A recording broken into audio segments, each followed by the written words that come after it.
My name is Ethan Cole. I'm 32 years old, and I live alone in a two-bedroom apartment on the east side of Seattle. 3 years ago, my wife Sarah died in a car accident, and since then, I've kept mostly to myself. I work nights as a security guard at a pharmaceutical warehouse, pulling 12-hour shifts that leave me exhausted by the time I drag myself home around 3 a.m. The apartment is quiet, almost too quiet, with Sarah's art studio still untouched, exactly as she left it. Most nights I come home, heat up whatever's in the fridge, and collapse into bed without much thought. But that Thursday night, everything changed. I'd just finished a double shift, covering for a guy who called in sick, and I was running on fumes.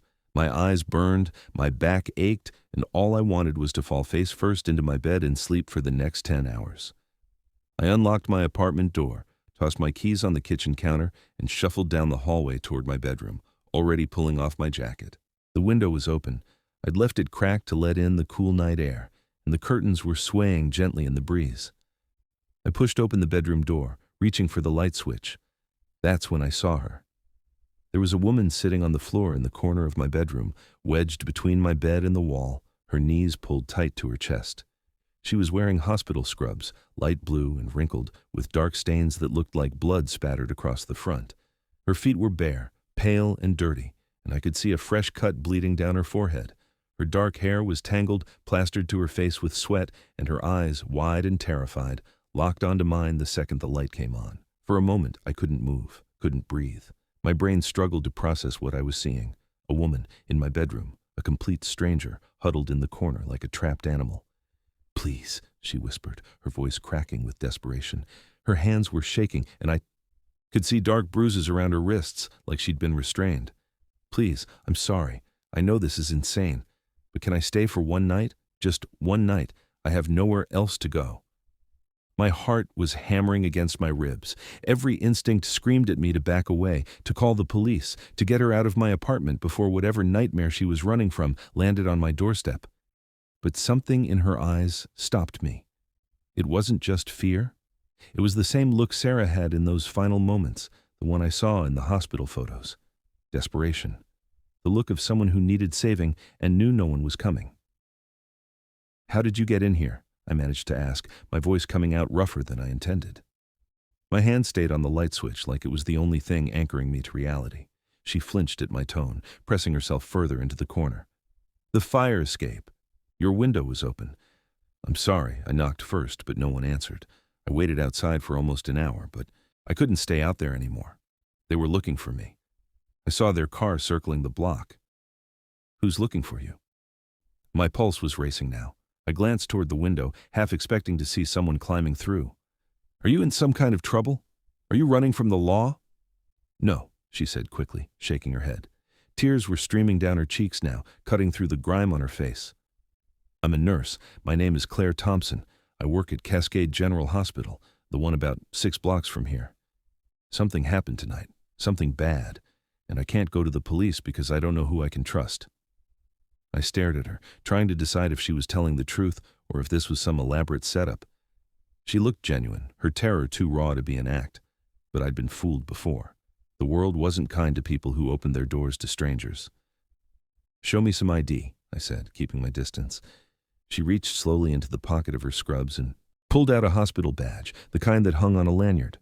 It was partially torn, the plastic clip snapped off, but I could still see her photo and name clearly. Claire Thompson, RN, Cascade General Hospital. The picture matched her face, though in the photo she looked healthier, happier, her smile bright and confident. I took the badge from her trembling hand and studied it under the light. It looked real.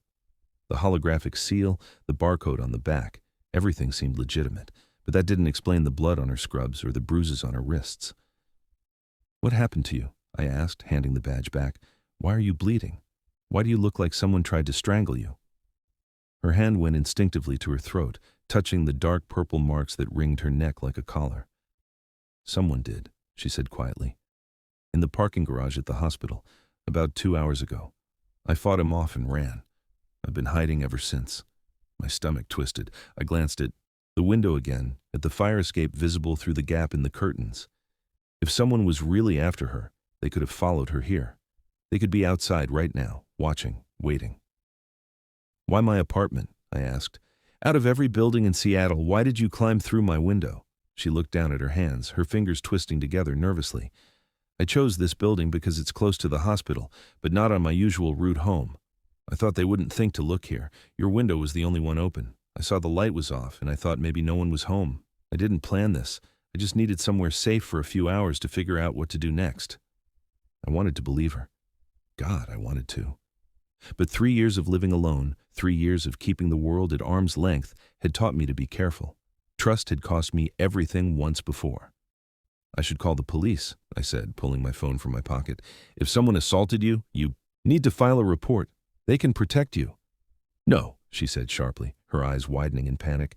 She tried to stand but winced, clutching her side like her ribs were bruised. Please don't. You don't understand. The man who attacked me, he knew things. He knew my schedule, where I parked, what time I got off work. Someone at the hospital told him. And one of the security consultants they hired used to be a cop. If you call the police, they'll notify the hospital, and then he'll know where I am. I hesitated, my thumb hovering over the emergency call button. If what you're saying is true, then you need more help than I can give you. I'm just a security guard. I'm not equipped to deal with this. I know, she whispered, her voice breaking. I know I'm asking too much, but I just need one night. One night to rest, to think, to figure out my next move. Tomorrow morning I'll leave and you'll never see me again. I swear. Just please don't send me back out there. Not tonight. I looked at her, really looked at her, and saw the exhaustion etched into every line of her face. She wasn't just scared. She was running on empty, the same way I felt most nights after a double shift. And despite every warning bell going off in my head, despite the risk, despite the insanity of letting a stranger stay in my home, I couldn't bring myself to throw her out. Sarah's face flashed in my mind. The last photo I had of her, taken in the hospital after the accident, her hand reaching toward the camera like she was trying to hold on to life itself. I wasn't there when she needed me most. I couldn't save her. But maybe, just maybe, I could save someone else. All right, I said finally, lowering my phone. One night. But we need to get that cut on your head cleaned up, and you need to tell me everything. No lies, no half-truths. If I'm going to help you, I need to know exactly what I'm dealing with. Her shoulders sagged with relief, and fresh tears spilled down her cheeks. Thank you, she breathed. Thank you so much. You have no idea what this means. I grabbed a towel from the bathroom and handed it to her, watching as she pressed it gently against the cut on her forehead. Come on, I said, motioning toward the kitchen. Let's get you cleaned up, and then you're going to tell me everything. I led her to the kitchen, flipping on the overhead light and motioning for her to sit at the small table by the window. She moved slowly, like every step hurt, and when she finally lowered herself into the chair, she let out a small gasp of pain. I grabbed the first aid kit from under the sink, the same one I'd bought 3 years ago after Sarah's accident, still mostly unused except for the occasional cut from work. Let me see that cut, I said, pulling a chair close to hers. She tilted her head toward the light, and I could see the gash more clearly now, about 2 inches long, just above her left eyebrow. It wasn't deep enough to need stitches, but it was still bleeding steadily. I soaked a clean cloth in warm water and pressed it gently against the wound. She winced, but didn't pull away. This is going to sting, I warned, opening a bottle of antiseptic. She nodded, gripping the edge of the table with white knuckles as I cleaned the cut. Her jaw clenched, but she didn't make a sound. When I was done, I applied a butterfly bandage and stepped back to assess my work. You should really get that looked at by a doctor. I am a doctor, she said with a weak smile. Well, a nurse. Close enough. It'll be fine. I sat down across from her, studying her face in the harsh kitchen light. Up close, I could see just how exhausted she was. Dark circles under her eyes, her skin pale and clammy, her lips cracked and dry. She looked like someone who'd been running for days, not hours. All right, I said, crossing my arms. Start talking. Tell me everything from the beginning and don't leave anything out. She took a deep breath, her hands trembling as she wrapped them around the glass of water I'd set in front of her. My name is Claire Thompson. I'm 29 years old and I've been working as an ICU nurse at Cascade General for the past 4 years. It's a good hospital, or at least I thought it was. 6 weeks ago, I noticed something strange. We had a patient come in. John Doe, found unconscious on the street. No ID, no family, no one looking for him. He was in a medically induced coma, stable but unresponsive. Standard procedure for that kind of case. She paused, taking a sip of water, her hand shaking so badly some of it spilled onto the table. About a week into his stay, I noticed his medication chart had been updated. There were new drugs listed, ones I didn't recognize. When I asked the attending physician about it, he brushed me off, said it was part of a new treatment protocol approved by the hospital administrator, Dr. Westbrook. I didn't think much of it at first. Hospitals trial new treatments all the time. But then it happened again, she continued, her voice dropping lower. Another patient, another John Doe. Same situation. And then another. Always patients with no family, no one to ask questions, and always the same mysterious medications showing up on their charts. So I started digging. I pulled records, cross-referenced the medication names, and found out they weren't FDA approved. They were experimental drugs manufactured by a company called Medicorp. My stomach tightened. I'd heard of Medicorp. They were a major pharmaceutical company, one of the biggest in the country. We stored some of their products at the warehouse where I worked. I confronted Dr. Westbrook about it, Claire said, her eyes meeting mine with a fierce intensity. I showed him the evidence, told him we were conducting unauthorized drug trials on unconscious patients who couldn't consent.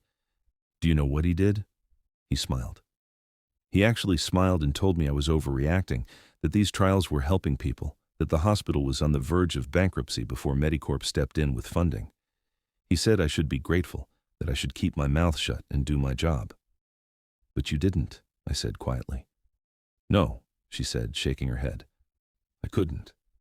One of those patients died last month. The official cause of death was listed as complications from his injuries, but I know it was the medication. I saw his vitals crash right after the injection. I documented everything, took photos of the medication vials, the batch numbers, the patient charts. I recorded a conversation with Dr. Westbrook where he admitted the trials were happening, and then I called the FDA whistleblower hotline. My eyes widened. You reported him? 2 days ago, she said. I thought I was doing the right thing. I thought the FDA would investigate, shut it down, hold people accountable. But I was naive. Within 24 hours, someone broke into my apartment. They didn't take anything valuable, just my laptop and my phone. The next day at work, I found drugs planted in my locker. Cocaine. Dr. Westbrook called me into his office and said if I didn't drop the complaint, he'd make sure I was arrested for drug possession and lose my nursing license. Jesus, I muttered, running a hand through my hair. Did you go to the police? Tried, she said, her voice breaking. But when I got to the station, the detective I spoke with made a phone call right in front of me. I heard him say Dr. Westbrook's name. That's when I realized how deep this goes. Medicorp has connections everywhere. Politicians, law enforcement, hospital boards, they donate millions to campaigns, sponsor charity events. They're untouchable. So what happened tonight? I asked. How did you end up here, running for your life? Her hands started shaking harder, and she set the glass down before she dropped it. Tonight, I stayed late to finish my shift. When I walked to my car in the parking garage, a man was waiting for me. He was big, dressed in black, wearing gloves. He said Dr. Westbrook wanted to talk to me, that I needed to come with him. When I refused, he grabbed me. She touched her throat again, her fingers tracing the bruises. He tried to inject me with something. I don't know what it was, but I fought. I kicked him, scratched his face, and when he dropped the syringe, I ran. I lost one of my shoes on the stairs, but I didn't stop. I just kept running until I found your building, your window. I sat back in my chair, trying to process everything she'd just told me. It sounded insane, like something out of a movie, but the bruises on her neck were real. The fear in her eyes was real, and the hospital badge in her pocket was real. Do you still have the evidence? I asked. The photos, the recordings? She nodded. It's all backed up on a cloud drive. I created a separate account from a library computer so they couldn't trace it, but I need access to a secure device to download it. My phone and laptop are gone, and I can't risk using a public computer in case they're monitoring me. What about the police? I asked. Not the local cops. What about the FBI? If Medicorp is conducting illegal drug trials, that's federal. I thought about that, she said, but I need more than just my word. I need someone credible to vouch for me, someone who can get the evidence to the right people without it being buried, and I need to stay alive long enough to testify. We sat in silence for a moment, the weight of her words hanging heavy in the air. Outside, I heard a car engine start and both of us flinched. Claire's eyes darted to the window, her whole body tensing like she was ready to bolt. It's just the neighbor, I said, trying to sound calm even though my own heart was racing. He leaves for work early. She nodded, but she didn't relax. I could see the exhaustion catching up with her now, her eyelids drooping, her shoulders sagging. She looked like she was about to collapse. You need to sleep, I said, standing up. Come on, you can use my wife's studio. It has a daybed and a lock on the door. You'll be safe there. She looked up at me, confusion crossing her face. Your wife? She passed away 3 years ago, I said quietly, leading her down the hallway. I haven't been able to go in there much since then, but it's the safest room in the apartment. No windows, just one door. If anyone tries to get in, you'll hear them coming. I opened the door to Sarah's studio, and the familiar smell of paint and turpentine washed over me. The room looked exactly as she'd left it. Canvases stacked against the walls, brushes soaking in jars, half-finished paintings on the easel. It hurt to be in here, but seeing Claire's grateful expression made it bearable. Thank you, she whispered, stepping inside. For everything. I know you don't have any reason to trust me, but I promise I'm telling the truth. I believe you, I said, and I was surprised to realize I meant it. Get some rest. We'll figure out what to do in the morning. I closed the door and stood in the hallway for a moment, listening to the sound of her moving around inside. Then I walked back to my bedroom, grabbed my phone, and dialed the one person I thought might be able to help. Rick Martinez answered on the third ring, his voice groggy with sleep. Ethan? Man, it's 4:00 in the morning. What's going on? I need your help, I said, keeping my voice low. And before you say anything, just listen. I have a woman in my apartment who says she's being hunted by a pharmaceutical company because she blew the whistle on illegal drug trials. I know how it sounds, but Rick, I think she's telling the truth. And if she is, we're both in danger.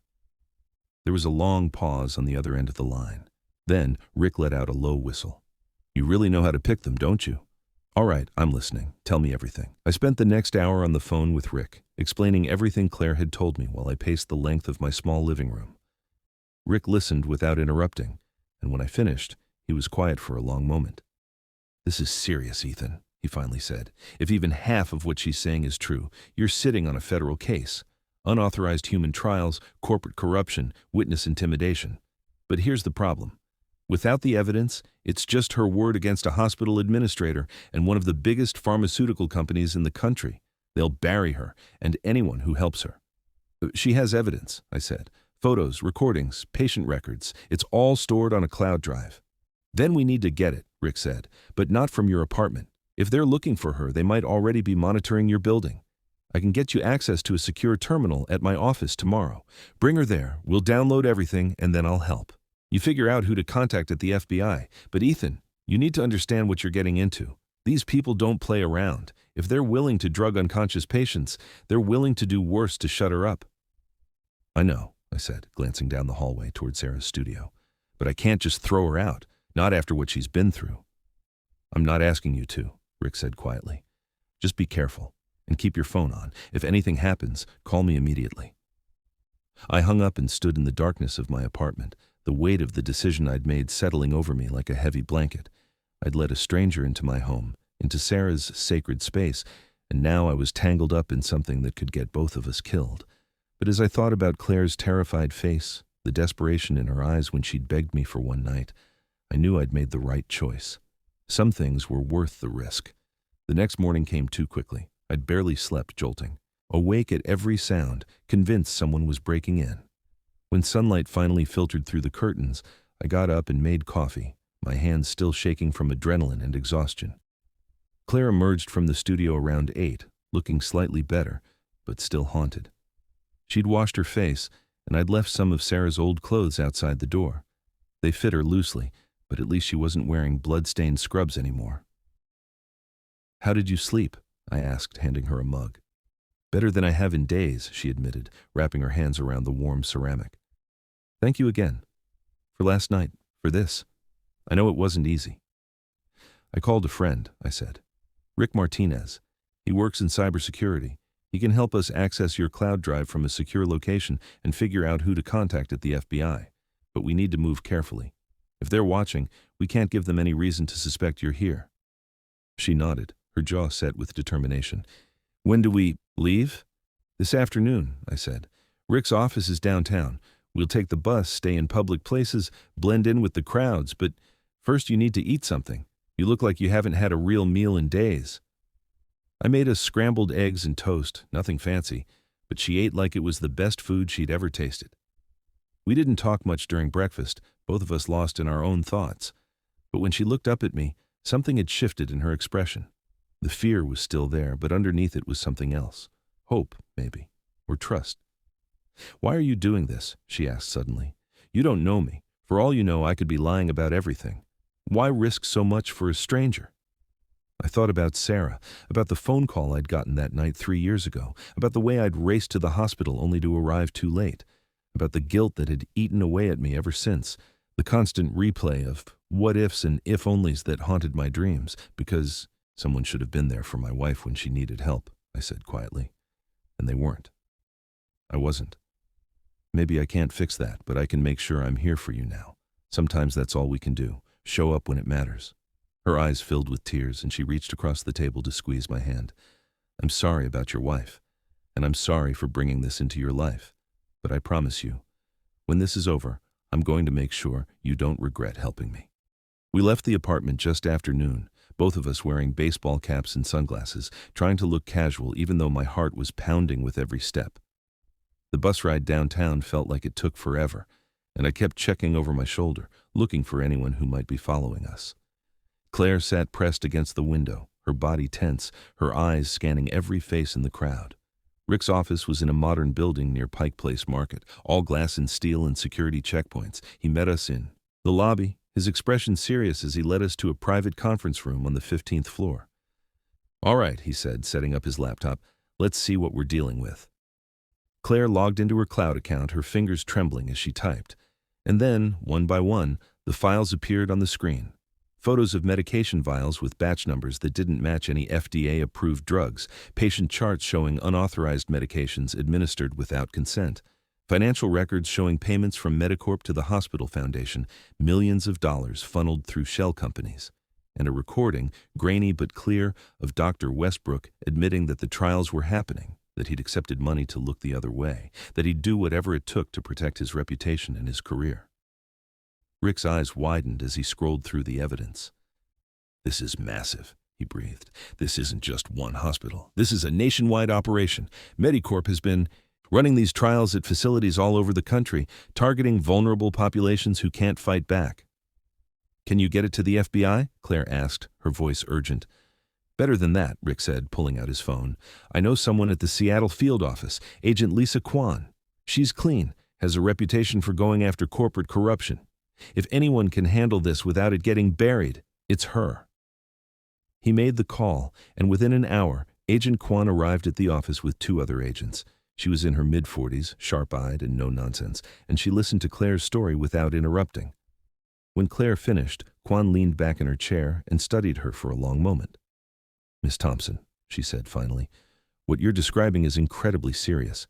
If your evidence checks out, and I have no reason to believe it won't based on what I'm seeing here, this will be one of the largest pharmaceutical fraud cases in U.S. history. But I need you to understand something. The people behind this have resources, connections, and a vested interest in making sure you never testify. We can offer you protection, but it won't be easy. You'll need to stay in a safe location until we've made arrests and secured the evidence. Are you prepared for that?" Claire nodded without hesitation. "I've been running for days. I'm ready to stop. I'm ready to fight." Kwan smiled, a small, approving expression. "Good. Then let's get to work." The next week was a blur of activity. The FBI launched a full investigation into Cascade General and Medicorp, raiding offices, seizing records, and interviewing witnesses. Dr. Westbrook was arrested at his home, led out in handcuffs while news cameras captured every moment. The story exploded across national media. Unauthorized drug trials, corporate corruption, patients used as guinea pigs without their knowledge or consent. Claire's name was kept confidential at first, but eventually she agreed to go public, giving interviews and testifying before a grand jury. Medicorp's stock plummeted. Executives resigned, lawsuits piled up. And through it all, Claire stood strong, refusing to back down even when the threats came, even when Medicorp's lawyers tried to discredit her, even when the weight of it all seemed too much to bear. I stayed by her side through everything. What had started as one night had turned into something neither of us expected.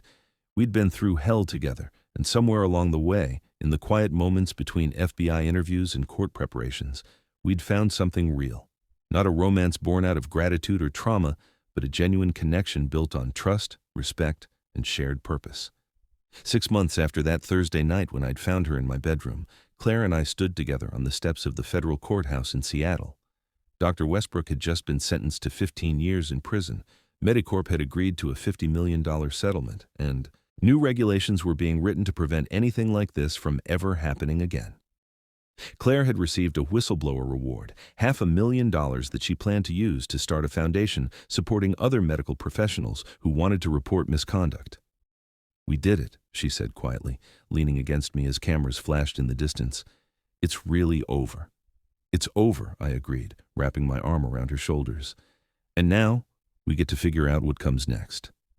She looked up at me, her eyes bright with hope. "What do you think comes next?"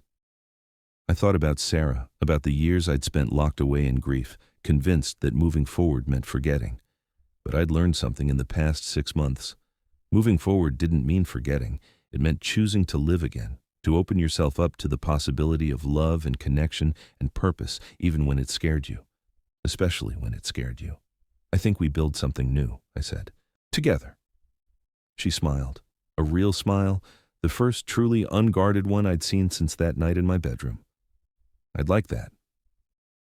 We moved in together a month later, not into my old apartment with all its ghosts, but into a new place with big windows and room to grow. Claire went back to nursing, this time at a different hospital where she quickly became known as an advocate for patient rights. I quit my security job and used part of Claire's settlement to open a community center, a place where whistleblowers and people who'd been hurt by corporate greed could find support and resources. We called it Sarah's Place, in honor of my wife, and every time I unlocked the doors in the morning, I felt like I was finally doing something that mattered. Life wasn't perfect. Claire still had nightmares sometimes, waking up in a cold sweat, convinced someone was coming for her. I still struggled with guilt, with the feeling that I should have done more for Sarah, been there when she needed me most. But we faced those demons together, going to therapy, learning how to communicate, how to support each other through the hard days and celebrate the good ones. One evening, almost a year after that fateful Thursday night, we sat together on the balcony of our apartment, watching the sun set over Seattle. Claire was painting, something she'd picked up from spending time in Sarah's old studio. She'd never been good at it, but she loved it anyway, and I loved watching her try. "You know what's strange?" she said, not looking up from her canvas. "If none of that had happened, if Dr. Westbrook hadn't been corrupt, if that man hadn't attacked me in the parking garage, if your window hadn't been open that night, we never would have met. Our entire relationship is built on one of the worst experiences of my life. And one of the best decisions of mine," I said, reaching over to take her hand. "I spent 3 years hiding from the world, convinced I didn't deserve another chance at happiness. But you changed that. You reminded me that sometimes the bravest thing you can do is let someone in, even when you're terrified of getting hurt." She set down her paintbrush and turned to face me fully, her expression serious. "I was so scared that night. I thought my life was over, that I'd either end up dead or in prison, framed for something I didn't do. But then I climbed through your window, and you could have turned me away. You should have turned me away. But you didn't. You chose to help me, to believe me, to stand with me even when it put you in danger. That's the kind of person you are, Ethan. That's why I love you." It was the first time either of us had said those words out loud. They hung in the air between us, heavy with meaning, with promise, with the weight of everything we'd been through together. "I love you too," I said, my voice rough with emotion, "and I'm not going anywhere. We're in this together, for as long as you'll have me." She leaned in and kissed me, soft and gentle. And in that moment, I felt something I hadn't felt in years. Peace. Not the absence of pain or fear, but the presence of something stronger.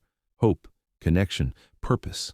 One night had turned into forever, not because it was easy, not because we didn't have scars or struggles or moments of doubt, but because we chose each other every single day, in the big moments and the small ones.